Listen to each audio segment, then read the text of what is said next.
Olá, bem-vindos ao Cinemark e o programa de hoje é especial. Estou aqui na presença de dois dos melhores críticos de cinema do Brasil, Pablo Vilaça, do portal Cinema em Cena, ele é diretor do portal Cinema em Cena, o mais antigo portal de cinema aqui do Brasil, um dos mais antigos do mundo, e também com Paulo Camargo, com a longa experiência em mídia impressa e agora é um dos editores do portal de cultura A Escotilha. A gente vai falar um pouco sobre a importância da crítica cinematográfica e aquela pergunta, a crítica cinematográfica ainda é relevante, ainda tem relevância para o público?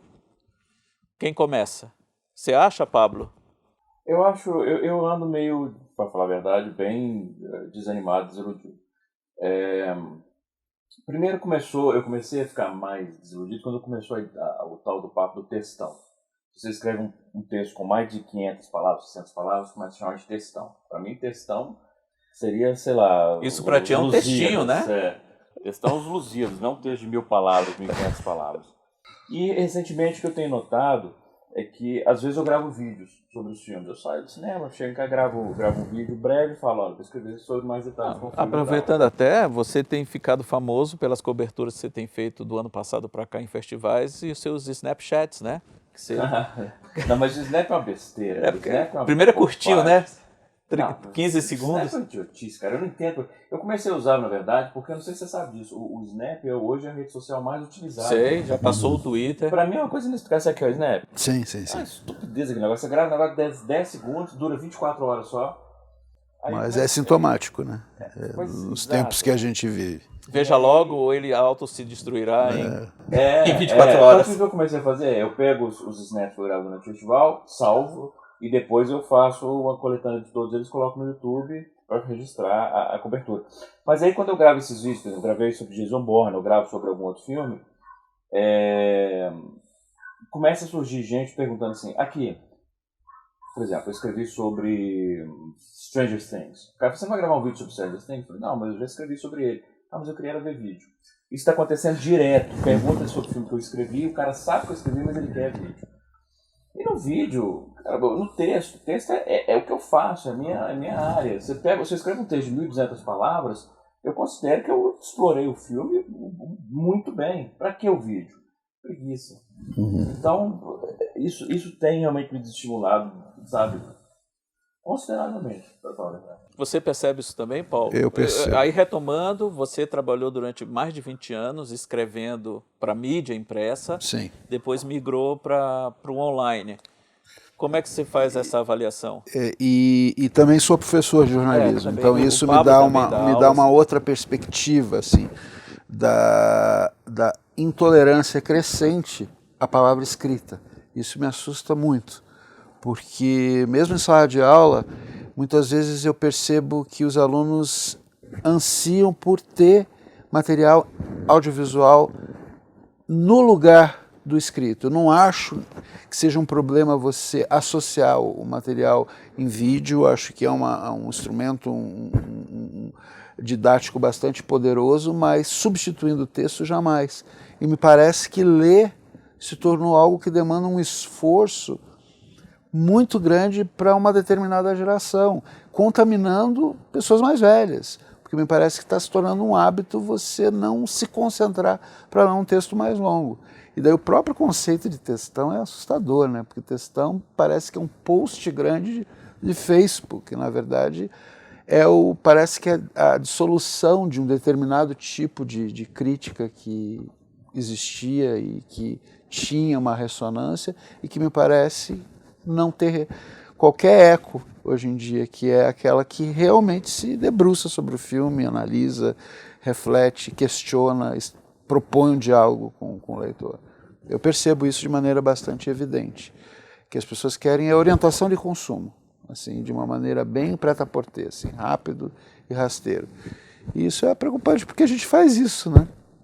Não, e nada se equivale, porque a maior parte do meu aprendizado, vamos dizer, sobre linguagem, primeiro, boa parte não, eu digo, a maioria, 99% do meu aprendizado sobre linguagem cinematográfica, histórica, veio de escrita, De livros. de livros. E quando a gente pensa de crítica em si, Pauline Kael, Roger Ebert, são textos que são textos extensos e que eles têm um motivo para ser extensos. Eles ensinam, eu aprendia imensamente. Não adianta você gravar um vídeo, porque também tem essa, não pode ser um vídeo de 15 minutos, não. O vídeo tem que ter 3, 4 minutos. Sim.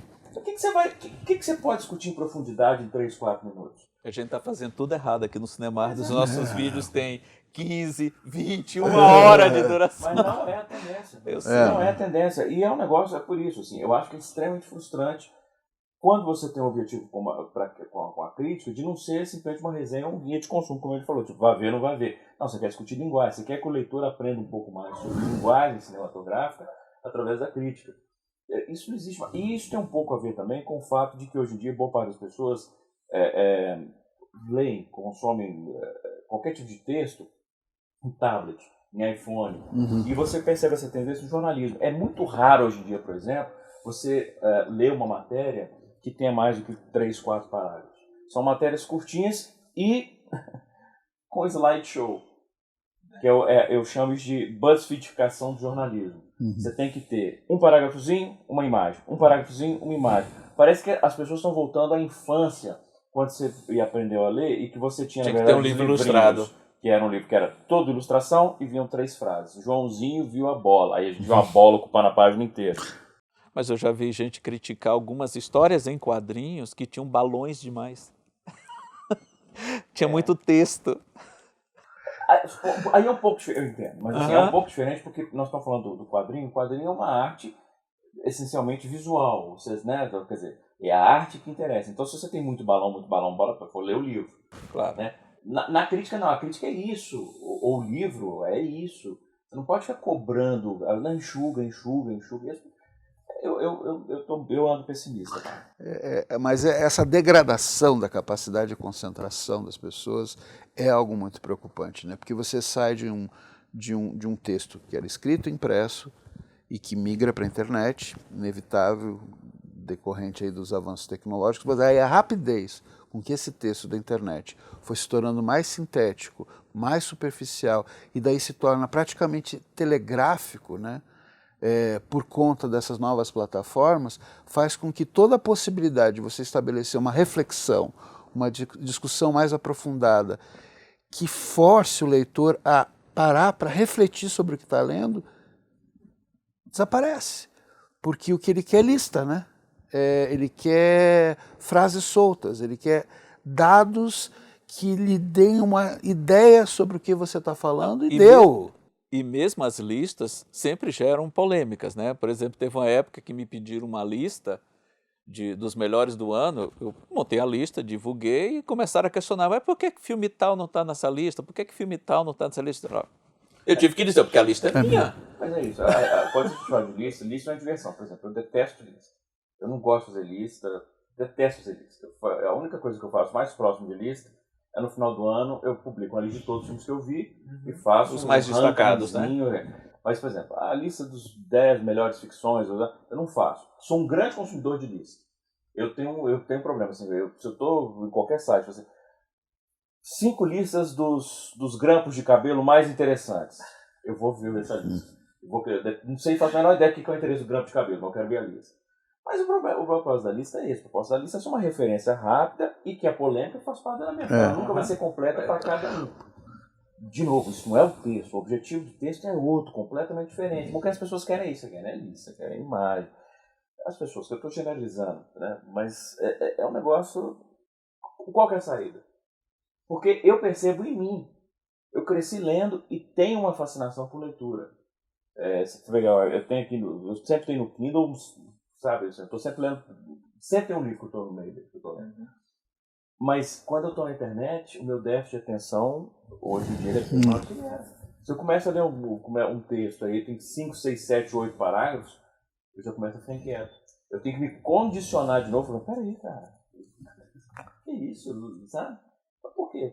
Até porque a luz do monitor, ela cansa também, né? Você não consegue ficar muito tempo muito próximo daquela luz que ela tende a cansar a tua vista. Isso dificulta também. E o complicador disso é que a lista surge dentro da trajetória aí do jornalismo nos últimos 10, 15 anos como algo acessório. E, de repente, ela começa a roubar a cena e assume um protagonismo como principal chamariz de audiência, de leitura. E daí as pessoas começam a acreditar que é por meio da lista que elas vão obter as informações relevantes sobre N assuntos, que vão de política a cinema, passando por culinária e grampos de cabelo. E daí isso, a médio prazo, realmente vai acarretar, inevitavelmente, uma degradação da capacidade de concentração para a leitura. O Pablo citou aí Pauline Kael, Roger Ebert, que eram comunicadores, eram críticos de cinema veiculados por grandes veículos, grandes revistas, jornais e tal. Eles não eram acadêmicos, teóricos, não são textos difíceis de serem navegados, herméticos. Eram textos agradabilíssimos de serem lidos, provocativos. E mesmo esses textos que são cada vez mais raros, estão encontrando dificuldade em encontrar em terreno ressonância junto ao público que se diz interessado por cinema. Esse é o problema, que se diz, não é isso que é jogado, se diz interessado por cinema. Mas por que cinema? E que interesse é esse, né? Não, eu tenho, isso é também da aula em faculdade, assim. Eu tenho uma sorte, eu acho, nos cursos que eu dou, porque meu curso é um curso de extensão. Quem matricula ali, ele está indo porque ele está louco para falar sobre cinema. E aprender, né? E aprender. Mas, por exemplo, eu tenho amigos que dão aula em faculdade e eles sempre relatam coisas que eu fico imaginando que, como professor, eu ficaria muito frustrado, que é, por exemplo, ele citar um Casablanca, nem é um filme obscuro, não, um Casablanca ou um Cidadão Kane, e ninguém na sala de cinema ter visto o filme. Ou ele vai colocar como exemplo, aí ele coloca o filme é preto e branco. Ah, professor, não tem um filme mais novo, não. Mudo, então? Nem se fala. E nós estamos falando de estudantes de cinema. Que supostamente estão no curso porque querem interagir, aprender, conhecer mais. Então, qual que é a esperança de você ver um filme como, sei lá, falei que eu citei esses dias na aula, o Aurora do Murnau, ser visto por, sei lá, 2% do público contemporâneo? Zero. Não tem interesse. Não tem interesse. Então muita gente termina se limitando a ver justamente o lançamento e a pontuação, né? Ah, ele deu 2 estrelas ou 4. Pensar, na nossa época, quer dizer, mais na época de vocês que são bem mais velhos do que eu, mas na minha época também, eu tinha que ir na locadora, que era o Videoclube do Brasil em Belo Horizonte, eu tinha que pegar um ônibus, 40 minutos, chegava na locadora, alugava 2 filmes, voltava para casa, pagava mensalidade, era um negócio legal. Você voltava, se eu visse os 2 filmes no mesmo dia, eu podia voltar e pegar mais 2, mas eu tinha que ir lá, escolher o filme. Hoje em dia, um clique, qualquer filme da história do cinema, você tem à sua disposição. O povo vai baixar o filme novo da Dan Sandler. O povo vai baixar, entende? Existia uma sacralização interessante do ritual de ver um filme, de ir ao cinema, de locar um filme. Paulo, eu lembro Hoje em dia está tão acessível que não vira nada, né? E é isso que é frustrante. O cara tem acesso. Mas por que ele não faz? Por que ele não busca? Por que ele só está buscando o lançamento da semana? Por que ele só busca o filme da Dan Sandler? Dá um clique, busca, sei lá, deixa eu ver uns 3, 4 filmes de expressionismo. Deixa eu ver o que é esse tal de expressionismo. Sem chance. Não faz isso. Paulo, você mencionou aquela questão do sagrado, aquele respeito que o Pablo também mencionou, da ida à locadora, de chegar lá, escolher um filme, ter todo um ritual. Eu lembro quando eu era criança e adolescente, a sala de cinema era um templo. Sim. Tinha a cortina fechada, tinha todo um ritual para o filme começar. As luzes laterais iam apagando gradativamente. Às vezes tinha um sino que tocava e abria um gongo e abrindo a cortina, aí vinha aquele facho de luz e o filme começava. Hoje não tem mais isso, você senta na sala, começa uma propaganda, uma coisa completamente distinta daquele clima ritualístico que, pelo menos na minha infância, me marcou muito. Para mim, ir à sala de cinema era mais legal do que ir para a igreja. Porque apesar de ambos... Continua sendo. Eu continuo indo ao cinema e não vou mais à igreja, mas eu sinto falta desse ritual que existia nas salas quando eu era mais novo. E o que a gente tenta, na realidade, o que o Pablo falou de movimento, de cinema e tal, quando estou dando aula, para falar de um expressionismo alemão, por exemplo, eu vou lá e resgato aquele curta de animação do Tim Burton, lá, o Vincent, que é dublado pelo próprio Vincent Price, que é a origem do que é a persona do Tim Burton, mas mostra justamente o DNA dele, que é muito baseado no Grand Guignol e no expressionismo alemão. Como é uma referência presente no imaginário dos alunos, é uma forma de eu conseguir abrir uma portinhola e adentrar a subjetividade dele, dizer assim, o Tim Burton não é um ser totalmente original, ele é o resultado de uma série de influências. E essas pontes que a gente tenta estabelecer junto a um público que está predisposto, né, ele vai procurar o curso do Pablo, ele quer saber mais sobre cinema. Isso torna o diálogo mais interessante. Mas isso são oásis, né? Na verdade, é bem complicado a gente lidar com um público que é tudo muito rápido, muito debulhado, muito mastigado e sem interesse de fazer uma reflexão mais aprofundada. Uma vez eu exibi, na época do falecido Cineoma, que era uma projeção que era feita toda semana dentro de um shopping. Normalmente eram filmes bem antigos ou filmes fundamentais da história do cinema. Não me esqueço de um comentário que um espectador fez depois que eu exibi O Encoraçado Potemkin. Ele disse assim, eu vi essa cena nos Intocáveis, assim, não, é o contrário. Os Intocáveis viram essa cena. Mas isso que você falou sobre a questão do cinema, de ser um ritual e tal, boa parte disso também se deve ao fato que hoje em dia você não tem cinema de rua.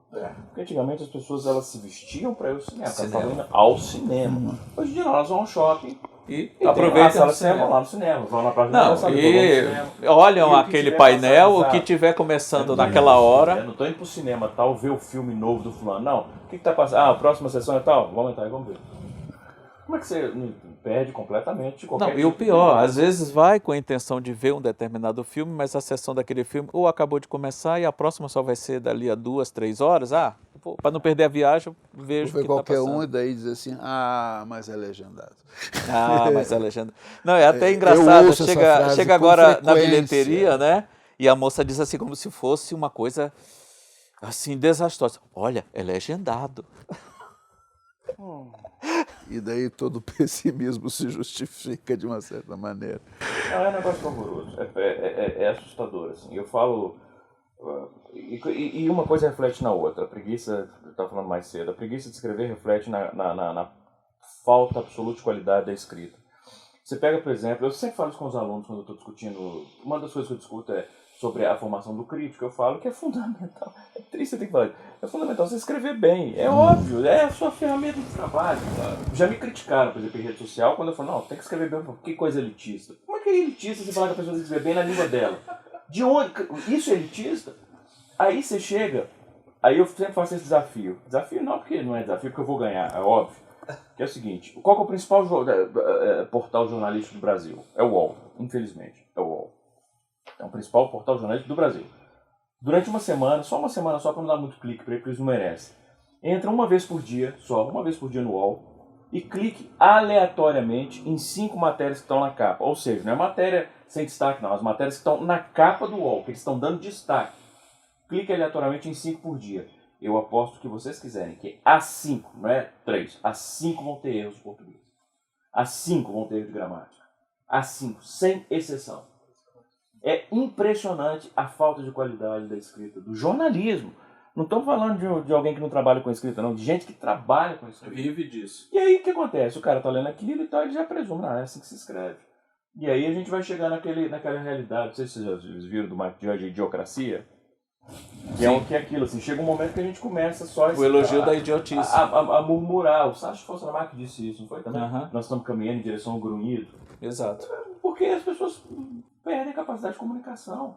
É muito bacana quando você conversa com alguém e você percebe a capacidade retórica da pessoa, a capacidade de comunicação, de argumentar. Você perdeu isso hoje em dia. Hoje em dia, quando você pega quem são os articulistas, tanto na esquerda quanto na direita, mas eu vou falar da direita porque eu prefiro. Quais são os articulistas da direita hoje que tem destaque? Rodrigo Constantino, Diogo Mainardi, Reinaldo Azevedo, Olavo de Carvalho. Vai ler o texto dos caras. Vai ler o conteúdo dos caras. Tem nada. Você não tem um Paulo Francis.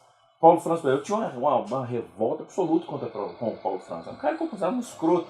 Mas é um cara que o cara falava, o cara escrevia, você falava, filho da mãe.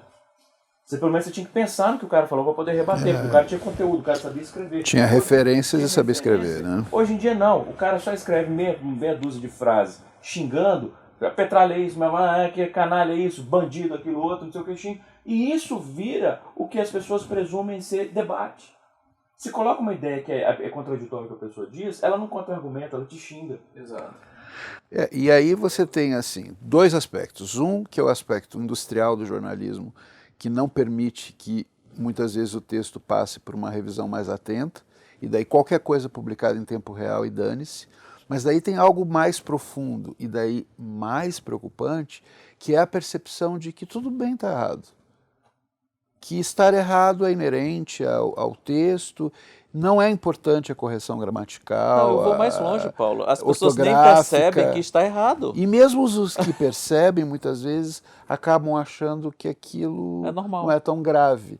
E daí todos os parâmetros de julgamento, né, você vai nivelando por baixo, daí que qualquer coisa é texto. Daí você tem um portal que é supostamente uma das maiores fontes de informação e, infelizmente, de formação de opinião, que é construído por estagiários, por recém-formados, por pessoas que não têm editores atentos, críticos. Quer dizer, qualquer coisa está valendo. E esse qualquer coisa está valendo, no efeito cumulativo, gera uma ditadura da mediocridade, né? A mediocridade impera, e isso é muito presente no jornalismo contemporâneo, no Brasil, de forma bastante visível, né? Paulo, você vem de uma longa experiência na mídia impressa e agora migrou para o online. Você sentiu diferença no teu público leitor? Sim, porque como é um veículo alternativo, independente, você tende a atrair um determinado tipo de leitor que talvez esteja enfastiado, cansado da imprensa mainstream, né? Convencional. Convencional. Então, me parece que a gente consegue atrair justamente esse leitor que está incomodado com a superficialidade. E isso é uma ótima notícia. Não é um público super numeroso, mas é um público, um leitor bastante caloroso e receptivo, que está muito disposto a comentar, a compartilhar, a recomendar o site. A gente só cresce, claro que cresce modicamente, mas regularmente. Então essa é aquela chamada, o clichê da luz no fim do túnel, né? A gente percebe que existe uma demanda por um jornalismo reflexivo, e mais do que reflexivo, propositivo, né? Que não está ali só para reagir ao que está acontecendo, mas propor e revelar algumas coisas e estabelecer um diálogo. E isso é muito bom. Agora, o que eu percebo, por exemplo, nos grandes meios de comunicação, sem citar nomes, porque daí eu ficaria a manhã inteira fazendo isso, se você vai na seção de comentários, você realmente fica muito assustado, porque você percebe que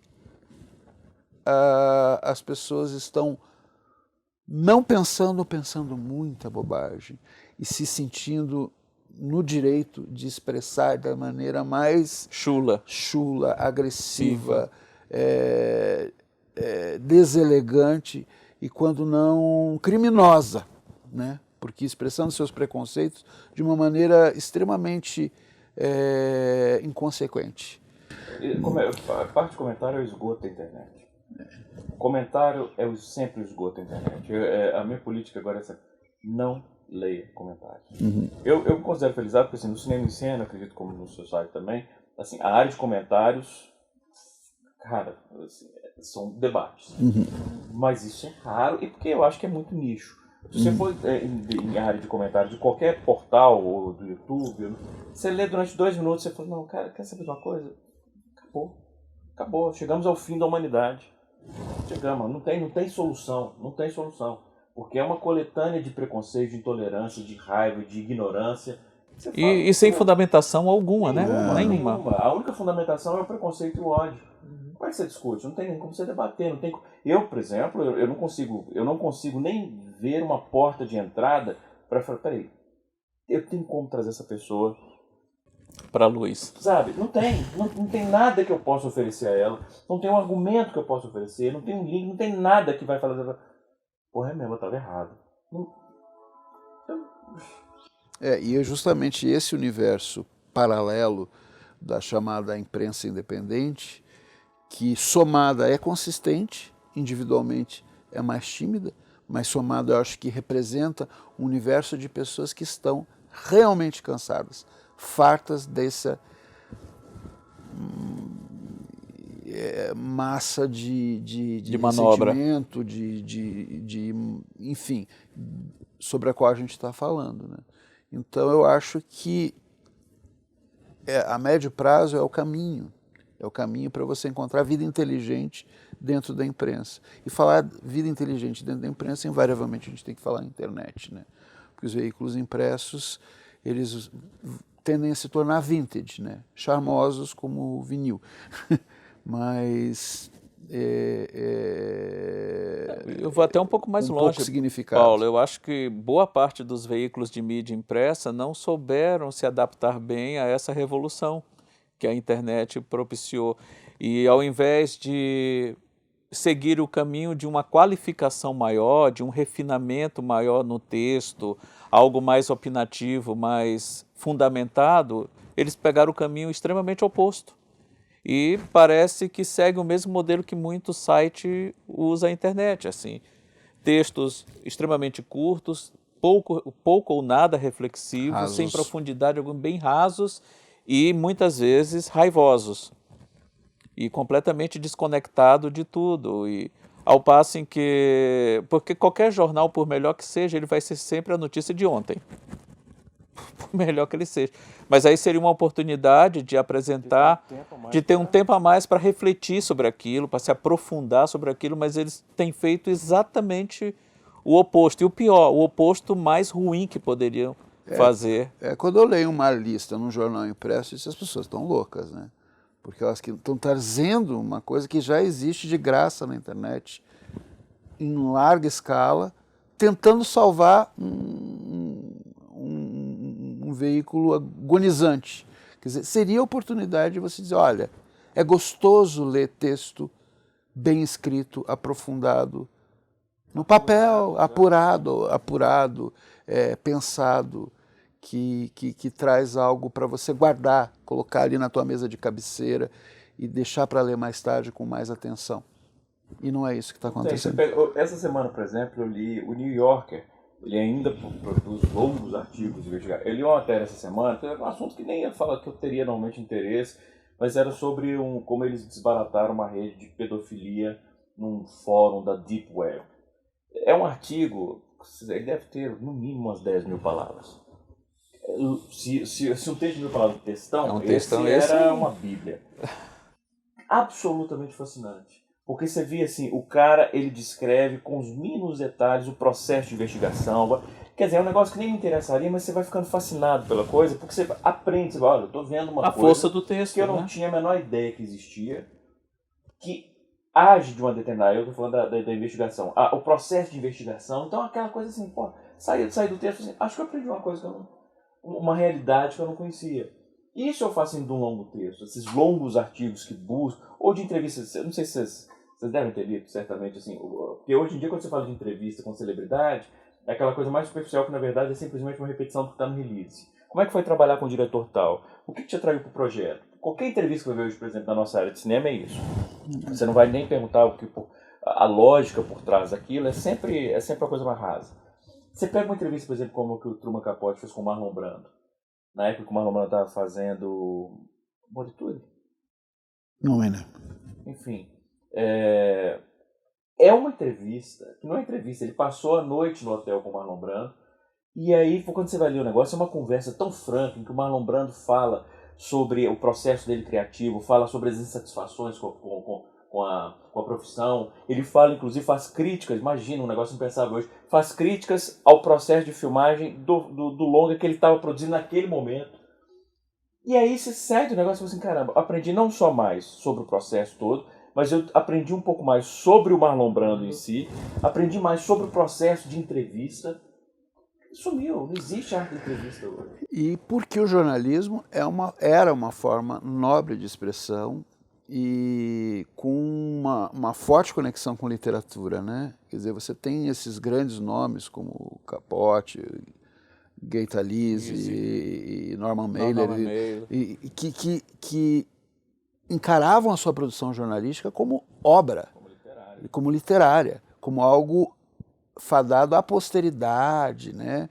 E a qualidade disso você vai encontrar em veículos como a New Yorker, que é um veículo tradicional, consagrado, até certo ponto elitista, mas que preserva a aura de beleza que o jornalismo pode ter. Infelizmente aqui no Brasil você vai ter uma Piauí, que faz um trabalho assemelhado, mas você não vai muito longe. Não consegue encontrar historicamente, muitas manifestações, não. No cinema, você não pode esquecer que talvez não a maior, mas uma das grandes revoluções em termos narrativos na história do cinema foi o movimento da Nouvelle Vague, que veio integralmente de uma redação jornalística, né? Os primeiros cineastas que levaram adiante esse movimento eram todos da carreira de cinema. E que não deixa de ser contemporâneo ao New Journalism nos Estados Unidos, que é um momento de ruptura, né, de questionamento de formas vigentes, de busca de novas linguagens e que se manifesta no texto escrito, no cinema, no teatro, na literatura. E continuando nessa turma da Cahiers du Cinéma, muitos cineastas que hoje são respeitados só adquiriram esse status, essa relevância, graças ao trabalho jornalístico, trabalho escrito que eles fizeram. E citando apenas alguns, Hitchcock não seria o Hitchcock hoje se não fosse o Truffaut, a paixão dele pela obra do Hitchcock. Ou mesmo um Billy Wilder, um Howard Hawks, um John Ford, nenhum desses nomes teriam hoje a importância e o reconhecimento que eles têm se não fosse... A mesma coisa, o Martin Scorsese cansa de dizer em muitas entrevistas que deve muito ao Roger Ebert. Quer dizer, o Bazin, né, com a coisa do estabelecer a teoria dos autores a crítica propondo uma outra leitura do cinema, e isso me parece que está... Porque é também aquele estigma que muita gente ainda hoje fala, não, quando fala crítica, normalmente associa a algo negativo. Crítica, se o crítico não gostou do filme é porque o filme é bom. Tem essa máxima que muitos seguem à risca. Fulano, o Pablo não gostou desse filme, então o filme deve ser legal. Mas assim, tem isso. Mas eu acho que o problema disso é a pessoa que não entende... Ela não faz a menor ideia do que é o papel da crítica. O papel da crítica não é te dizer, primeiro, se você tem que ver um filme ou não. Se você está certo ou errado em ter gostado de um filme. Não, o papel da crítica é buscar expandir o olhar do leitor sobre a linguagem cinematográfica, da história do cinema. Contextualizar, né? Daquele filme específico que você está discutindo. Né? Porque eu, por exemplo, penso assim, se eu escrevo sobre um filme e minha crítica for só sobre aquele filme que eu estou escrevendo, ela se esgota muito rapidamente. Você pode jogar fora dali quando o filme sai de cartaz. Então eu procuro usar o filme como ponto de partida. Assim, eu estou discutindo a fotografia do filme, a montagem do filme, enfim, a narrativa completa do filme. Para o leitor lendo aquilo, ele fala, olha, interessante como ele construiu, o filme construiu o sentimento que eu tive ao longo a partir da fotografia, do movimento de câmera, de um corte, etc. E no próximo que ele vai assistir, ele presta atenção naquilo. Então esse é o papel da crítica. Eu acho que boa parte do ranço que as pessoas têm com a crítica, inclusive, tem a ver com a falta de formação do crítico, tradicional falando. Porque o que a gente tinha no jornal, na mídia impressa, não era o crítico... Até o Ebert começou assim, mas por sorte o Ebert era foda. Porque normalmente, está no jornal, alguém tem que escrever sobre isso, a gente precisa de um crítico de cinema. Quem que é? O fulano tal gosta de cinema. Então pronto, ele vira o crítico de cinema do jornal. O cara não tem formação histórica, não tem formação de teoria, não tem formação de linguagem, não tem bagagem de filmes vistos. que ele vai começar a fazer? Ele vai começar a meter o pau em tudo para poder esconder a própria fragilidade. Não é porque ele não sabe nada, é porque ele é exigente. Criar uma persona, né? Né? E aí todo mundo fala, pô, aí cria essa impressão de que os críticos é um cara que não gosta de nada. Quando você tem um crítico, que é aquele cara que, primeiro, ele entende do que ele está falando, e é um cara apaixonado por cinema, e pelo amor de Deus, você escreve sobre cinema, espero que você seja apaixonado por Claro, aquilo. é o mínimo. Esse ranço some completamente. Ninguém pode dizer, por exemplo, de uma Pauline Kael, ou de um Ebert, ou do Andrew Serres, ou do James Agee, ou do pessoal da carreira de cinema, que o cara não gosta de nada. Não, a paixão, mesmo quando fala mal de um filme, é com uma paixão e com uma propriedade tão grande que você fica estimulado. Quando eu leio um crítico, por exemplo, como o Ebert, que ele detestou um filme que eu amei, claro que tem aquela sensação de, pô, queria que eu tivesse gostado. Mas por outro lado, você fala assim, danado. Danado. Ele percebeu alguma coisa que você não percebeu. E o empenho em falar mal ou falar bem envolve uma paixão, né? Um comprometimento com o pensar o filme, que é contagiante. Quer dizer, não se restringe simplesmente a destilar veneno ou derramar elogios. Principalmente quando é embasado. Eu leio muita gente consistência, falando, né? por exemplo, assim, coisas, clichêzinhos que eu costumo ler hoje em dia. Não é só hoje em dia, porque aí parece uma coisa das novas gerações. Já acontecia antes, mas hoje eu vejo com mais frequência. Coloca num texto, por exemplo, o filme é mal fotografado, ou o filme é bem filmado, ou o filme é mal montado. O que isso significa? O elenco está bem. O elenco está bem. O que significa um filme mal montado, bem fotografado? Isso não é análise. Você quer falar da fotografia? Discuta a fotografia. Você vai falar da saturação, você vai falar das cores, da temperatura de cores, do esquema de luz ao longo do filme, do esquema de cores ao longo do filme. Você não vai falar que ele é bem fotografado. Você vai falar de movimento de câmera. Entende? Então, assim, hoje em dia é uma discussão, mesmo querendo passar uma impressão de profundidade, que muitas vezes é muito superficial. E aquilo que você falou, isso vai criando um hábito no leitor de achar, não é assim, crítica é isso. Crítica não é isso.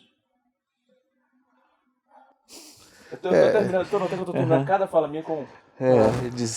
E existe, né, Pablo, um meio termo entre você ser acadêmico, de você produzir um texto para uma revista científica, que você vai ter ao teu dispor aí 10 páginas para poder falar a respeito do filme, e você escrever um texto que tenha respeito pelo leitor e pelo que você faz.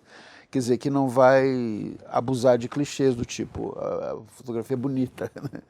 Não, você vai exemplificar. Você não precisa discorrer, estabelecer escrever um ensaio sobre isso, mas de certa forma argumentar e sustentar a tua afirmação. Porque daí você está contribuindo para a formação do teu leitor. E até estabelecendo uma possibilidade de discutir, será que ele concorda ou não, para um leitor mais preparado, digamos. Mas se a gente não pensar nesse leitor mais preparado... É quase um trabalho de formação de plateia mesmo. Sim. Com generosidade, mas com certo rigor, né? Então, para a gente concluir, há uma luz no fim do túnel?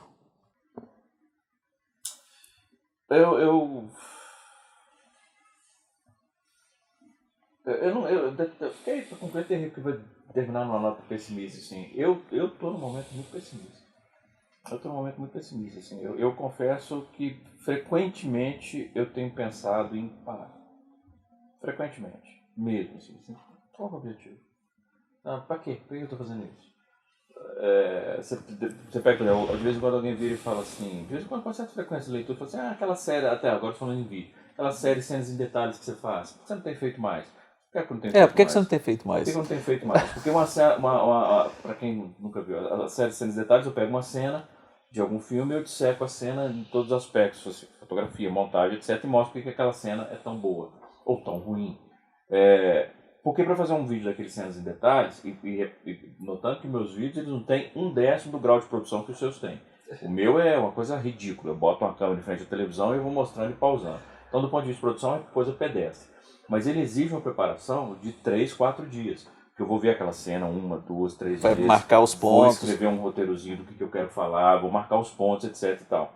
Aí você vai ver os views. Porque ainda tem essa. O cara quer ver vídeo, mas ele quer ver vídeo superficial. Aí você vai ver os views desses vídeos. 5 mil, 6 mil, 7 mil. Aí eu pego um vídeo, por exemplo, saio de um Batman vs Superman, do Jason Bourne, chego em casa, gravo um vídeo sem corte, improvisado, 4, 5 minutos. 15 mil views. Ou tem alguns que teve um que chegou a 200 mil. Quer dizer, pra quê? Desestimula, claro. Sabe? Eu fico pensando, por exemplo, o trabalho que aquele americano tem naquele site, no YouTube, naquele canal, o Every Frame a Painting. Sim, mas é diferente. É. Ele é um trabalho fantástico, Prático. adoro aquele canal. Mas aí é uma coisa profissional, como se fosse um programa de televisão que ele está fazendo para o YouTube. Então Sim. ele tem produção, ele tem Sim. verba, ele tem condições, não é só ele. É uma Mas eu equipe. digo, no sentido de que ele não é tão visto assim. E não é tão visto assim. Se Exato. você pegar um youtuber de game, um gamer, por exemplo, no YouTube, que vai jogando e narrando o que ele está jogando, o cara vai ter 1 milhão de views. Aí você pega aquele Frame a Painting, por exemplo, o cara tem um puta trabalho, uma equipe fantástica, um conteúdo foda. Não chega a 1/10 do conteúdo do cara que gravou ele jogando. Eu já falei dado, cara, jogando Pac-Man. Jogando Half-Life. Entende? Porra, é um negócio de estimular. Então, assim, eu sinceramente. É triste falar isso, mas esse ano eu completei 22 anos de carreira. E sempre online. Sempre online. Essa é a minha diferença pro Paulo, assim. Por isso que quando você perguntou. Mas olha, você tem nota de enfrentou, diferença. eu lembro que uma vez você comentou isso comigo, até na entrevista que nós gravamos ano passado aqui para o Cinemark, que você sofreu muito preconceito quando começou, justamente por ser online.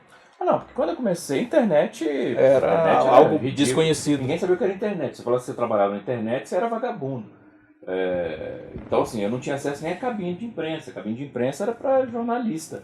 Era para quem trabalha com jornal. Você tem um site, mas meu site tem mais view do que aquele cara tem leitor. Mas não interessa, tá na internet. Durante uns 3, 4 primeiros anos do cinema em cena, era assim. Aí depois que a internet foi ficando mais... Mas enfim, daí com 22 anos você percebe que em vez do público tá ficando mais interessado, tá ficando mais exigente, ele tá indo na direção contrária. É frustrante. Você começa a pensar, gente, que diferença que eu fiz? Sabe, eu tô jogando fora. O esforço, meu tempo, vou fazer outra coisa da vida. Não, mas eu sei que também existe, claro, não é um percentual muito expressivo, mas eu percebo, não só pelo trabalho como eu desenvolvo, como pessoas que acompanham o teu trabalho, que acompanham o trabalho do Paulo, eu conheço muitas vidas que foram tocadas por esses trabalhos. São poucas, é verdade, mas são pessoas que eu percebo que melhoraram, mudaram um pouco a maneira de perceber os filmes a partir das observações dos textos teus, dos textos do Paulo. São poucos. E até muitas vezes o retorno também não chega a vocês. Gostei dele consolando. Tem gente que você tocou. São poucos. Mas existe. Obrigado. Mas assim, eu falo tocar no sentido assim, de melhorar a vida dessas pessoas. Como contraponto para o seu pessimismo, que eu acho totalmente justificável, eu evoco a minha experiência no jornalismo impresso. Não me interessa a massa de leitores ignorantes que hoje consome esse tipo de jornalismo, entende? E que acha que sabe alguma coisa e tem algo a dizer. Então, sabe aquela história de prefiro fazer uma viagem com poucos e bons e próximos, Sim. com os quais eu consigo estabelecer um diálogo. Eu acho que isso me nutre e me conforta, de uma certa maneira. As minhas ambições são bem mais modestas, porém eu não estou mais disposto a trabalhar com um público que vai me ligar na redação do jornal, me mandar um e-mail desaforado dizendo que por que você falou bem de Tudo Sobre Minha Mãe, um filme de travestis?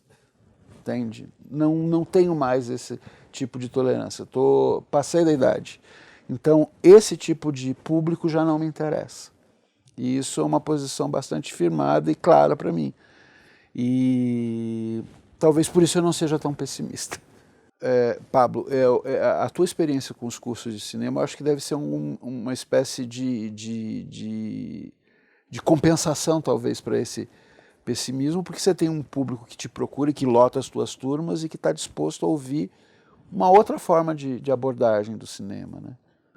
Sim, hoje o que me mantém com certa energia, sabe, revigorado, é isso. Você pega uma turma, por exemplo, essa semana eu estou aqui em Curitiba, é uma turma a maior turma que eu tive em Curitiba até hoje, 75 pessoas.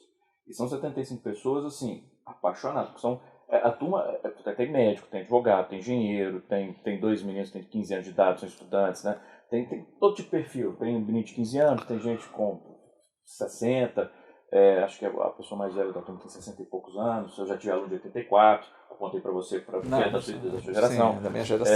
Mas assim, e eles estão lá, imagina, segunda a sexta-feira, de 7 a 10 da noite, um negócio, né, depois de um dia de trabalho e tal, e eles ficam empolgadíssimos. Ontem, por exemplo, eu mostrei uma ceninha do Taxi Driver, e a cena tem 1 minuto e 30. Nós passamos 15 minutos discutindo aquela cena de 1 minuto e 30. E a do telefone? Do telefone. E aí o pessoal discutindo, mostrando coisa, apontando empolgação e tal. E aí você percebe nos olhos deles aquele negócio, cara, que troço genial. Dá uma revigorada. Mas então assim, o meu interesse na sala de aula, nos alunos, ele existe. No trabalho de escrita da crítica, cada vez menos. Assim, eu gosto de escrever. Eu não me vejo, por exemplo, parando de escrever. Eu não consigo. A escrita é minha vida. Eu não consigo ficar sem escrever e não vou conseguir nunca. Agora, eu sinceramente eu não sei se daqui a um ano eu vou estar escrevendo crítica de cinema. Agora a aula não, o curso... E como foi a receptividade ao teu livro? Foi muito boa, muito boa. Muito boa dentro do nicho, né? Dentro do nicho. É um livro sobre cinema. Não é um livro, né? Enfim... E sem falar que quem comprou o livro eram leitores meus. Então, assim, é um pessoal que já tem um conhecimento, já me acompanha há algum tempo, então é um pessoal muito carinhoso. A gente já lancei o livro em São Paulo, em BH, com o de autógrafo, negócio, sabe, assim, filas e filas, mas eram pessoas que... Sabe, que já te conheciam, já te acompanhavam. Então, a gente termina aqui essa conversa do Cinemarda Especial. Agradeço a participação do Pablo Vilaça, diretor do portal Cinema em Cena, e também de Paulo Camargo, professor e um dos editores do portal cultural A Escotilha. Obrigado a vocês e até semana que vem.